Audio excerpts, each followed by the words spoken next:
महमल, भारत के साबिक army chief RSS की जानिब से पाकिस्तान के साथ मुज़ाकरात के दरवाजे खुले रखने की तजवीज़ को कांग्रेस बड़े आड़े हाथों ले रही है और कह रही है गद्दारी है।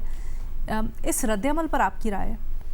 अलीना, आई थिंक ये बड़ी डिसअपॉइंटिंग सी बात है। एक तो वैसे भी मेरे ख्याल में कि जो ये एंटी स्टेट, एंटी नेशनल, गद्दार और इस तरह के जो टैग्स दिए जाते हैं हमारे यहाँ भी और भारत के अंदर तो बहुत ज़्यादा, और वहाँ पे तो आपको मालूम ही है कि जिस तरह हिंदुत्व रजीम की तरफ से भी कहा जाता है, बहुत सारे जो प्रो पीस लोगों को कि गो टू पाकिस्तान और इस तरह की जो चीज़ें टारगेट होता है, तो मेरे ख्याल में कांग्रेस की तरफ से भी इस तरह का बयान आना काफी डिसअपॉइंटिंग है।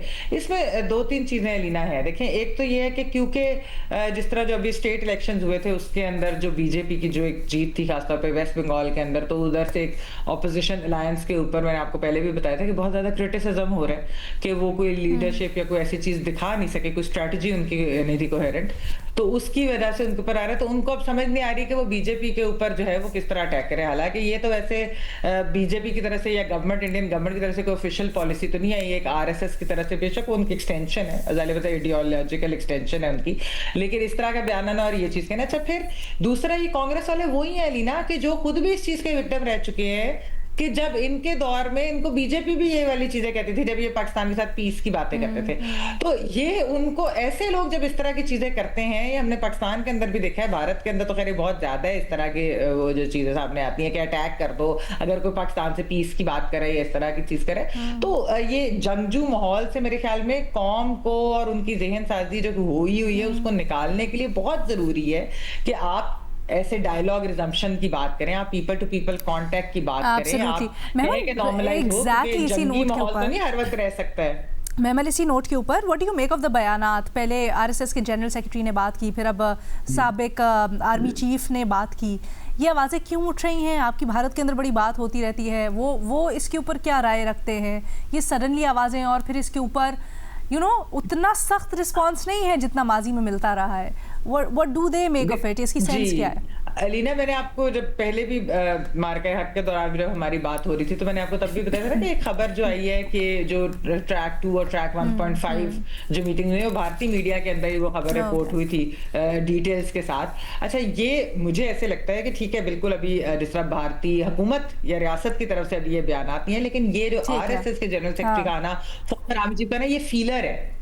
ये बेसिकली देखना चाह रहे हैं, पल्स नब्ज जो आवाम की होती है उसको चेक करना चाह रहे हैं कि रिएक्शन क्या आता है। और अगर आरएसएस जो कि इडियोलॉजिकल हिंदुत्व बीजेपी का यानी मोदी रेजिम का एक विंग है, तो उसको जब आप इस तरह से इस तनाजुर में अगर आप देखते हैं तो उसका मतलब है कि इवेंचुअली कोई ना कोई बात जो है वो ऑफिशियल लेवल पे भी शायद सामने आए, नरम किस्म की सॉफ्ट कोई बात सामने आए। This is very interesting. Channel चल रहे हैं, अभी ऑफिशियल नहीं है, अभी बैक चैनल। बट ये फीलर, आपकी राय में ये फीलर एक टेस्टर है देखने के लिए कि आवाम का इसके ऊपर क्या रिस्पॉन्स आता है, मुख्तलिफ सेगमेंट्स ऑफ सोसाइटी का क्या रिस्पॉन्स आता है। बहुत शुक्रिया महमल, कल हमने इसके ऊपर बड़ी तफसील से बात, पूरा शो तकरीबन इसी के ऊपर था, but thank you so much for insight. Irshad Bhatti साहब, सर 6 अरब ममालिक ने अक़वाम मुत्तहिदा को ख़त लिखा है, ईरान से हॉर्मुज़ पर आयद यकतरफा कवानीन वापस लेने का मुतालबा किया है, मौसर साबित होगा? बिल्कुल नहीं होगा मौसर साबित। और मैं हैरान होता हूँ अक्सर इस बात पर कि अरब मुल्क जो हैं वो इस बात पर तो मज़म्मत करते हैं कि ईरान जो हमले कर रहा है, लेकिन इस पर कभी मज़म्मत नहीं करते कि ईरान पर जो हमले हो रहे हैं। और इसी तरह ये जो कुवैत, सऊदी अरब, यूएई, कतर, उर्दन ने ख़त लिखा है, अबनाए हुर्मुज़ पर इंतज़ामी दावों से दस्तबरदारी, ईरान की गैर मशरूत तौर पर खोलने, नुकसानात मुआवजे समेत 6 मुतालबात कि जो नुकसानात का जो मुआवजा दिया जाए। आप ये सारे अरब मुल्कों को नहीं पता कि अमेरिका ने बहरी नाकाबंदी कर रखी है? क्या उसका जिक्र है इसमें? और फिर क्या अक़वाम मुत्तहिदा से पूछ कर अमेरिका ने ईरान पर चढ़ाई की 2 मरतबा? और अक़वाम मुत्तहिदा है कहाँ? ट्रंप साहब की नज़र में तो बेकार इदारा है। तो इसका कुछ भी नहीं होना, ना इस सतह पर जो हालात हैं और जो चीज़ें चल रही हैं, इन ख़तों की कोई अहमियत है। पहले भी वो सलामती कौंसिल में जा चुके हैं और चीन और जो रूस है वो वीटो कर चुका है, और इन ख़तों की क्या अहमियत होगी? ठीक है, थैंक यू सो मच भट्टी साहब। शहजाद, पाकिस्तान में पेट्रोल की कीमत 414 रुपये पहुँच गई है।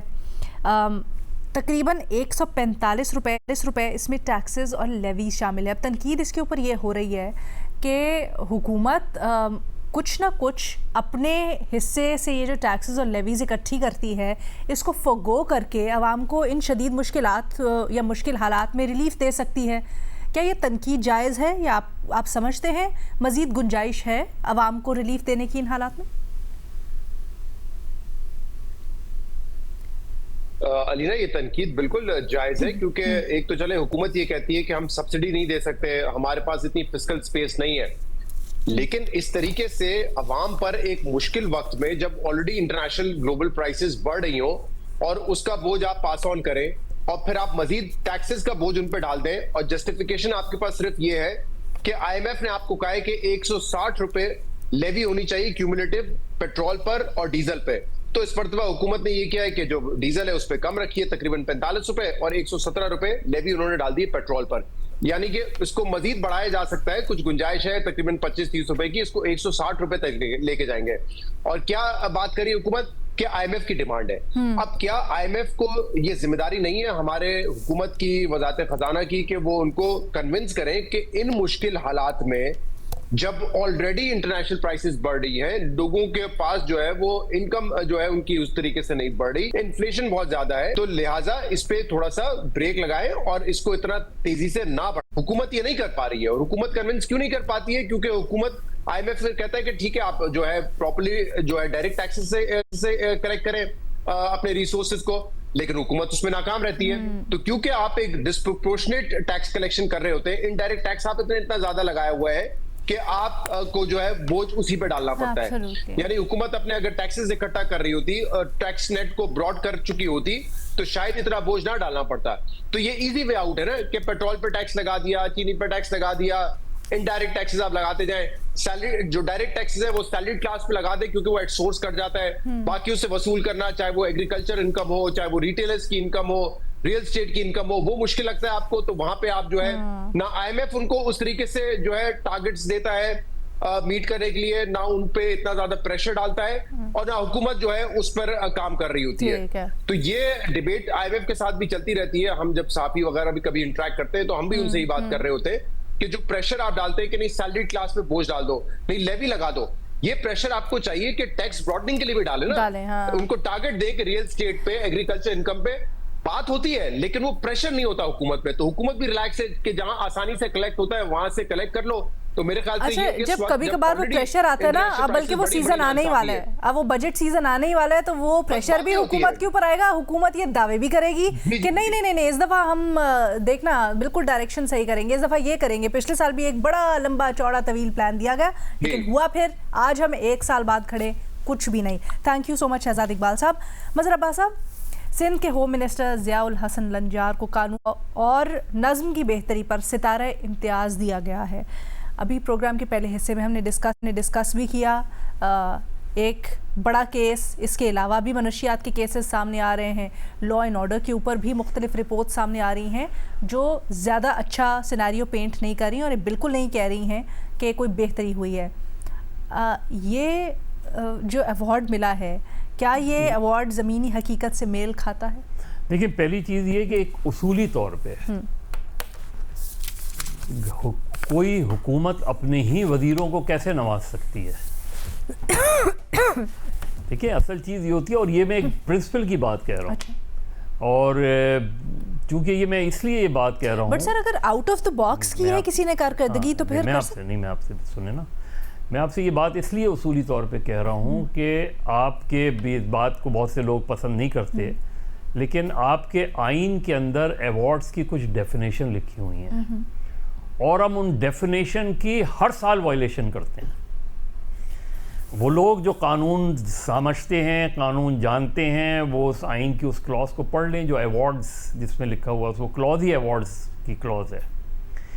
दूसरे ये कि और उस वक्त मुझे याद है अच्छी तरह कि सुप्रीम कोर्ट में इफ्तिखार चौधरी साहब की अदालत थी गालिबन, उसमें उस वक्त जो अब्दुल हफीज़ पीरज़ादा मरहूम थे, उन्होंने जुल्फ़िकार अली भुट्टो की एक तकरीर पढ़ के सुनाई थी और उसमें ये बात की थी कि जो हुकूमत होती है वो अपने आप को नहीं नवाजा करती, इसलिए कि ये तो काम है हुकूमत का काम करना, मतलब ये आपका काम होता है। जिस तरह मुझे याद है, जैसे पुलिस ऑफिसर्स को हम अक्सर नवाज देते हैं कि जी इन्होंने बड़ा गैंग पकड़ लिया, अल्टीमेटली उस गैंग का क्या होता है।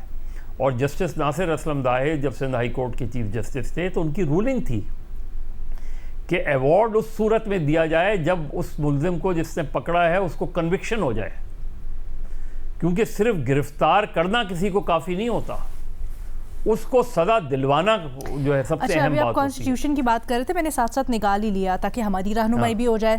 आर्टिकल 259 कहता है कि सदर मुमलिकत इस तरह के अवार्ड नवाज सकते हैं ख़ास बहादुरी के लिए, एकेडमिक डिस्टिंक्शन के लिए, या फिर outstanding service in sports, nursing और पब्लिक सर्विस। तो पब्लिक सर्विस तो हो गई ना सर? बात है ना, देखिए क्या चीज़ होती है। जो वजीर हैं, जो वज़रा हैं, और मैं सिर्फ लंजार साहब की बात नहीं कर रहा, ओवरऑल बात उस तरह से नहीं है। आई थिंक ये मॉरली ज़्यादा आप एग्जैक्टली मैं वही बात कह रहा हूँ कि अभी तो देखे ना, अभी तो आपकी हुकूमत चल रही है, कल खुदा ना खास्ता कोई बड़ा वाकया हो जाता है, कल कोई serious law and order situation create हो जाती है। अब लंजार साहब से मैं ये पूछूं कि शीमा किरमानी को क्यों गिरफ्तार किया गया था, और क्यों कराची प्रेस क्लब को हर दूसरे दिन जो है सील्ड चारों तरफ से घेर लिया जाता है? कौन सा कारनामा आप अंजाम दे रहे होते हैं, या उनकी जो पुलिस अंजाम दे रही होती है आप उसमें? तो इतना बड़ा दावा जो है, इतना बड़ा एकदम रिकग्नाइज भी कर लिया गया उस चीज़ को। मैंने खुद ही अपने जो है ऑफिस के किसी आदमी को ये मॉरली एथिकली गलत है।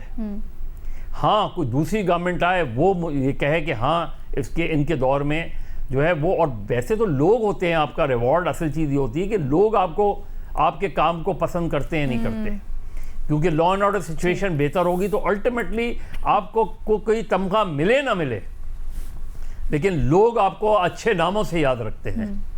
ये मिनिस्टर्स, किसी भी मिनिस्ट्री का सबसे एक हमने पेट्रोलियम के मिनिस्टर को दे दिया, किस लिए? क्या उन्होंने क्या कहा? आपने बड़ी ज़बरदस्त बात की है कि जब काम होता है ना, पब्लिक सर्वेंट्स जब काम करते हैं तो उनका काम बोलता है और वो सबसे बड़ा तमगा होता है। अभी हाल ही में ज़हरान ममदानी जो कि कुछ ही अरसा पहले न्यूयॉर्क के मेयर बने हैं, उन्होंने न्यूयॉर्क का जो बजट है उसको बैलेंस आउट कर दिया है। वो जो पता नहीं कितने कर्जे में था, उसको पहली दफ़ा हिस्ट्री में उन्होंने किताबें बैलेंस कर दिया है और कोई कर्जा नहीं है। अब जब काम होता है, काम किया जाता है, वो बोलता है, वो नज़र आता है, और फिर सब तारीफ़ भी करते हैं, ना सिर्फ उस शहर के अंदर, उस मुल्क के अंदर, बल्कि पूरी दुनिया सराह रही है उस काम को जो कि उन्होंने किया।